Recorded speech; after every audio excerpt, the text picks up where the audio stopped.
É uma guerra entre um exército altamente preparado e mulheres e crianças. Silva has disgraced the memory of 6 million Jews. El presidente de Brasil, Luis Ignacio Lula da Silva, definió la actuación de las fuerzas de defensa de Israel en la Franja de Gaza como un genocidio y lo comparó con lo hecho por Hitler contra los judíos en la Segunda Guerra Mundial, abriendo un grave conflicto diplomático con Israel y al mismo tiempo una crisis política interna por los cuestionamientos que recibió en Brasil. Está vendo que na faixa de Gaza não está acontecendo uma guerra, mas um genocídio. De que não é uma guerra entre soldados e soldados, é uma guerra entre um exército altamente preparado e mulheres e crianças. Sabe o que está acontecendo na faixa de Gaza com o povo palestino? Não existe nenhum outro momento histórico. Aliás, existiu quando Hitler resolveu matar os judeus.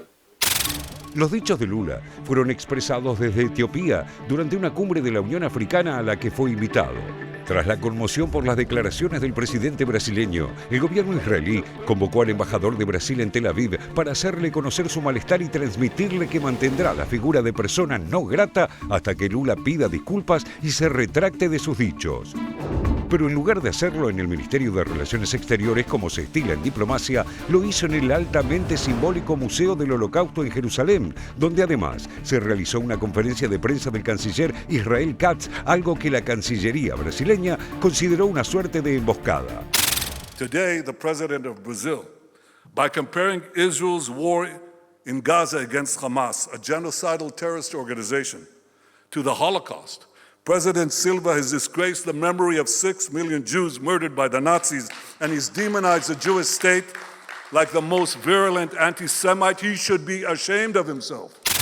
Inmediatamente, el gobierno de Brasil, un país conocido por su política de reciprocidad ante los conflictos diplomáticos, convocó al embajador israelí en Brasil para transmitirle su propio malestar y llamó a consultas a su embajador en Tel Aviv, Federico Meyer. También hizo saber que Lula no planea retractarse de lo que dijo. La situación en la relación bilateral quedó así apenas un escalón por debajo de la ruptura. Desde el ataque de Hamas a Israel el 7 de octubre del año pasado, el discurso de Lula da Silva fue cambiando de tono. Inicialmente, condenó el ataque terrorista y expresó sus condolencias a los familiares de las víctimas israelíes. A medida que avanzaba la ofensiva israelí, el mandatario brasileño fue incrementando sus críticas a Tel Aviv y llamó a la comunidad internacional a trabajar por reanudar las negociaciones para un alto el fuego. El accionar del ejército israelí en la Franja de Gaza también viene siendo observado y cuestionado por algunas potencias aliadas a Tel Aviv como Estados Unidos. El propio Joe Biden la tildó de excesiva a principios de febrero y pidió a Netanyahu que suspenda la planeada ofensiva a la ciudad gazatí de Rafah, donde se refugian más de 1 millón de palestinos. Si bien comparte la misma preocupación humanitaria que Lula, Washington no acompaña sus dichos y niega que se trate de un genocidio. With those comments, we have been quite clear that we do not believe that genocide has occurred in Gaza. We want to see the conflict ended as soon as practicable. We want to see humanitarian assistance increased in a sustained manner to innocent civilians in Gaza, but we do not agree with those comments. Aprovechando la cumbre de cancilleres del G20 en Brasil y en medio de la máxima tensión diplomática brasileño-israelí, Antony Blinken se reunió con Lula da Silva. El estadounidense le hizo conocer que rechaza sus comentarios, pero coincidieron en la necesidad de crear un Estado palestino. En el frente interno, Lula ahora tiene un pedido de juicio político impulsado por la diputada Carla Zambelli del Partido Liberal, quien logró la firma de al menos 108 legisladores, incluidos algunos aliados al gobierno de Lula, aunque se considera difícil que prospere. El círculo político del mandatario brasileño se dividió en dos. Una parte del PT cree que Lula pretende sacudir a la comunidad internacional para lograr un cese del fuego. Otra le aconseja que aclare que no atacó a los judíos, sino al accionar del gobierno israelí. El jefe del petismo en el Senado, Rodrigo Pacheco, respaldó públicamente a Lula, aunque advirtió que nada en la historia se compara con el Holocausto. Se espera que Lula, en breve, vuelva a pronunciarse sobre el conflicto. Sus dichos serán determinantes para reducir o incrementar la tensión que generó al criticar duramente el accionar del gobierno israelí en Gaza.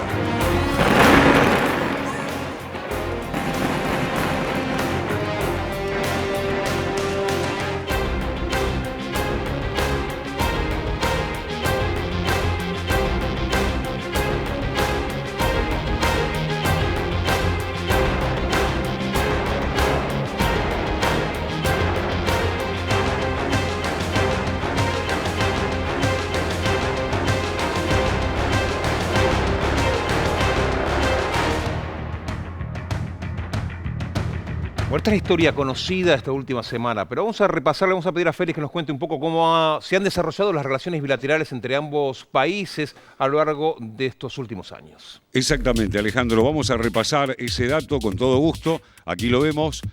Embajada en Tel Aviv y consulado honorario en Haifa, en Brasil. Israel, embajada en Brasilia y consulado general en San Pablo. Ambos países tienen acuerdos de cooperación en energía, en comercio, en defensa y ciencia y tecnología. Pero vamos a ver en este desarrollo y en este proceso, en 1947, el embajador de Brasil ante la ONU apoyó y promovió activamente el proyecto para la partición de Palestina y la creación del Estado de Israel. 2 años después, en 1949, Brasil reconoce al Estado de Israel antes de su declaración de independencia. Seguimos repasando estos datos. En 1955, Israel abre en Brasil su primera embajada como país. En 1998, Brasil se suma a la Alianza Internacional para el Recuerdo del Holocausto. En 2010, visita de Ignacio Lula da Silva a Israel, la primera de un presidente brasileño, y en 2018 visita a Brasil de Benjamín Netanyahu, la primera de un primer ministro israelí. Bueno, evidentemente hay historia, ¿no? Hay historia entre Brasil e Israel, pero tenemos que ampliar sobre todo lo que ha sucedido en estos últimos días, y para eso, Félix, ¿quién nos acompaña en la tarde de hoy? Exactamente, Alejandro. Hoy tenemos una visita de lujo. Silvia Colombo, ella es columnista del diario Foro de Sao Paulo para América Latina, colaboradora del diario The Guardian, fue corresponsal en Londres de Folia de San Pablo, participante de la Knight Wallace Fellowship de la Universidad de Michigan y coautora del libro Reflexiones sobre la democracia en América Latina en el 2020. Silvia, un placer que nos Un acompañes gustazo. en esta tarde. Bueno, planteábamos en el inicio como una tensión diplomática quizás no esperada, ¿no? O no tan esperada, porque no había indicios de que pudiera suceder.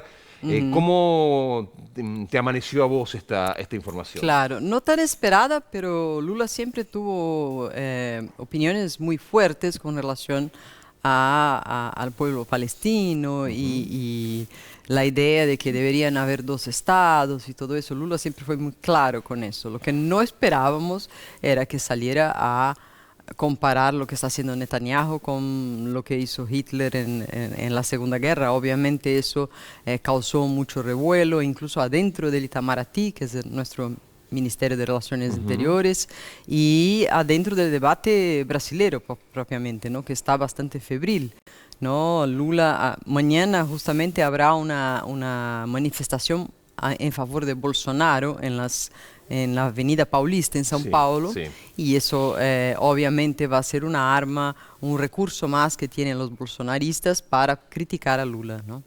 Silvia, gracias por haber venido. Ahora, ¿cómo encaja en la política exterior que venimos viendo de Lula? Un Lula que ha intentado mediar en la guerra en Ucrania, que muchas veces le decimos pragmático porque se reúne con Xi Jinping y se reúne con Biden también a la vez. Quizás esto, ¿no? Que si bien siempre ha mantenido una postura de, o al menos plantear la necesidad de crear un Estado de Palestina, en esos términos quizás lo que sorprendió fue la forma que ocasionó todo esto. ¿Cómo encaja, digamos, en lo que al menos se ve hasta ahora de la política exterior de Lula, que busca, me parece, diferenciarse mucho del lineamiento que había tenido Jair Bolsonaro? Claro, claro. Uno de los slogans de Lula es Brasil de vuelta al mundo, ¿no? Desde que empezó su gestión estuvo haciendo muchas y muchas campañas y visitas, fue a visitar a estos países que mencionaste, también intentó mediar o crear una mesa de diálogo por la guerra en Ucrania, y también medio que metió la pata también, diciendo que Zelensky debería conversar con Rusia. En ese momento no hacía falta que hablara de Crimea, por ejemplo, lo que cayó súper mal para los ucranianos, ¿no? Yo creo que Lula está con una estrategia de multilateralismo, ¿no? De intentar hacer con que el mundo no sea más dividido entre Estados Unidos y los demás, ¿no? Eso es una cosa que él tiene ya como ideal hace algún tiempo. Ayer Lula habló nuevamente y habló nuevamente del tema. Habló de los 2 estados, habló todo más o menos igual. Volvió a plantear planteó la palabra genocidio, pero no habló de Hitler, por suerte. No lo comparó con el nazismo. Por suerte. Sí. A ver, es difícil separar el contexto. se realizó en una cumbre de la Unión Africana. Sí, en Etiopía. Recordemos que hace pocos días Sudáfrica planteó una situación a nivel internacional también muy dura con respecto al Estado de Israel. Y vemos a un Lula, como decís vos, buscando el multilateralismo y dándole mucho impulso a los BRICS, donde forman Brasil y Sudáfrica. ¿Pudo haber tenido que ver con un alineamiento con Sudáfrica? Puede ser, incluso porque habrá en algunas semanas una reunión de los BRICS, ¿no? Y Lula va a estar con Putin. O sea, es ahí que muchos especialistas, muchos analistas y diplomáticos piensan que Lula está saliendo un poco de la neutralidad o por lo menos de la imparcialidad para alinearse un poco con otra, con esa esfera, ¿no? Ese espectro de la geopolítica. Pero Lula también, por otro lado, para aliviar un poco para su lado, él es así, ¿no? No es la primera vez que yo vengo a hablar o discutimos una gaffe o algún tipo de declaración así que sale medio mal, ¿no? Por ejemplo, cosas que él hace, tipo invitar a Maduro un día antes que le vayan a visitar todos los otros presidentes de Latinoamérica. Lula habla cosas y a veces hay que pasar por arriba porque o no se justifica o no se sabe que él habló demasiado, ¿no? Pasa que al hablar, bueno, lo planteabas y lo planteaban en el informe también, generó algunas diferencias incluso dentro del gobierno, ¿no? ¿Qué puede pasar en ese sentido? Sobre todo también, incluso el intento de algunos legisladores de un juicio político, que entiendo que no tiene posibilidades, pero bueno, sí me parece que habla del impacto que tuvo, y en un contexto en el que, bueno, lo hablábamos un poco fuera del aire, que fue un primer año de Lula, me acuerdo antes de gobernar, que se decía, bueno, la tercera gestión de Lula con las alianzas que tiene muy distintas al PT, posiblemente no sea un buen gobierno, y lo que vemos, al menos en indicadores económicos y demás, que ha sido un bastante buen año, ¿no? Sí. ¿Cómo se da, digamos, esa mezcla entre estas dos cosas? O si es que puede llegar a pasar algo, va a ser cuestión de días. Claro. Lula, en algún sentido, medio que evoca el Lula de sus dos primeros mandatos, ¿no? Y a veces se demuestra un poco desactualizado con el mundo que cambió mientras él estaba fuera del poder e incluso preso, ¿no? Entonces por eso que de vez en cuando dice cosas, ¿no? Que no caben. Pero yo creo que su gestión hasta hoy, más de un año de su asunción, va bien para la gente en Brasil, ¿no? La macroeconomía viene respondiendo bien, los precios bajaron, y yo creo que mucho del contenido de esas declaraciones tiene que ver con su base de apoyo interna, ¿no? Porque la gente del PT, de la izquierda, tiene una visión parecida, o por lo menos de gran simpatía con la causa palestina. Crucemos la vereda política en Brasil y vayámonos del lado del bolsonarismo. En un ratito nada más el hijo de Bolsonaro va a dar su posición en Maryland, en la conferencia conservadora, donde está toda la derecha internacional. O sea, es importante la presencia del hijo de Bolsonaro para dar la visión de su padre y de un espacio político importante en Brasil. Recordemos que está su hijo porque él no puede salir de Brasil. De hecho, le retiraron el pasaporte para que no pueda dejar Brasil. Mañana hay una marcha en apoyo a Bolsonaro, y un Bolsonaro que fue trasladado en las últimas horas a la Policía Federal, que es el lugar donde se realizan las declaraciones indagatorias. Esto fue el jueves pasado. Sí. Y se negó a declarar. No respondió ninguna pregunta porque sus abogados dijeron no están dadas las condiciones ni las pruebas necesarias para acusarlo de lo que se le acusa, ¿no? Sí. Bolsonaro está en problemas, ¿no? Ya está inelegible, como se no puede concurrir a elecciones por un rato, puede ser que se alargue este plazo, pero está buscando capitalizar lo que él ya tiene, que es el bolsonarismo, sigue fuerte aún sin Bolsonaro, ¿no? La población que votó a él, hay que acordarse que Lula ganó por 1 millón de votos, 1 millón y algo de votos, entonces el bolsonarismo insiste, y lo que quiere Bolsonaro es reunir toda esa gente en su apoyo para que él no vaya a la cárcel, que es una probabilidad. ¿Qué se puede esperar de la marcha de mañana? Yo creo que van a pedir el impeachment de Lula e intentar hacer presión para que Bolsonaro no sea preso. Esa es Es que esa es una de las discusiones, ¿no? Porque, bueno, el mismo Bolsonaro diciendo puedo llegar a ir preso, que lo comparábamos muchas veces con lo que pasa en Estados Unidos y Trump. Cuando la justicia avanza en ese sentido, generan sus seguidores más apoyo aún. O sea, en Brasil pasaría lo mismo probablemente. ¿Y en cuánto se mantiene más o menos el apoyo de Bolsonaro según las encuestas? Está para arriba de 40%. Ah, altísimo. Sí, Es muy altísimo. alto. Sí, la Altísimo. sociedad está muy polarizada, aunque, bueno, Lula esté haciendo un gobierno bastante razonable si uno compara con lo que fueron los años Bolsonaro. Y Bolsonaro carga muchas causas, ¿no? La causa de las joyas de Arabia Saudita, la causa del manejo de la pandemia y ahora esta del supuesto, la supuesta armación de un golpe de Estado para la época de las elecciones, ¿no? O sea, es bastante complicada la situación de Bolsonaro. Habrá que ver cómo sigue esta historia, ¿no? Me parece que hay Sí. varios capítulos todavía por contar. Sí, seguro, seguro. Silvia, muchas gracias por acompañarnos. Gracias Un por placer tenerme. y ayudarnos a entender qué está pasando acá nomás, del otro lado de la esquina, en Sí. casa también, vecinos. Muchas Muchas gracias. gracias.